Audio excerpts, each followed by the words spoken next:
పింఛను తీసేశారమ్మా ఇది పింఛను అదే ఏ గవర్నమెంట్లో తీసేశారు పింఛను? జగన్మోహన్ రెడ్డి వచ్చాక తీసాడు పింఛను. సర్టిఫికేట్లో మీకు ఎంత ఉంది వికలాంగతత్వం? 100% వికలాంగతత్వం ఉంది. ఇప్పుడు మీకు పింఛను పీకేసాడు. ఎందుకు తీసాడంట? యూనిట్లో కరెంటు బిల్లు దాటిందని తీశారు. మీది ఇప్పుడు మీ ఇంట్లో మీ అమ్మది కూడా రావట్లేదా? ఇద్దరికి పింఛను రావట్లా. నీలాంటి పాప నడవలేని వాళ్ళకి పేదవాళ్ళు. మీది తెల్ల రేషన్ కార్డేనా? తెల్ల రేషన్ కార్డు అయినా సరే పింఛను తీసేశారు. మీరు తీసాడు, మీ అమ్మగారు తీసాడు. ఎప్పటి నుంచి వస్తుంది మీకు పింఛను? కిరణ్ కుమార్ రెడ్డి నుంచి. ఈ జగన్మోహన్ రెడ్డి వచ్చాక పీకేశాడు. మరి నీలాంటి పేదవాళ్ళ మీద, దివ్యాంగుల మీద మరి జగన్మోహన్ రెడ్డికి కనీసం కనికరం లేదు.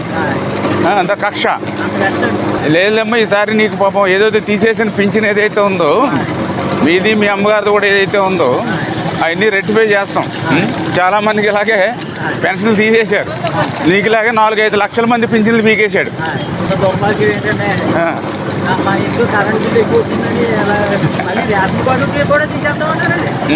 మరి ఇవన్నీ కూడా కరెక్ట్ చేద్దాం అమ్మా, కరెక్ట్ చేద్దాం. నీకు న్యాయం జరిగేలాగా చేద్దాం. మీకు మళ్ళీ మీ అమ్మగారికి పింఛన్ ఇచ్చే విధంగా మనం కూడా కృషి చేద్దాం ఖచ్చితంగా.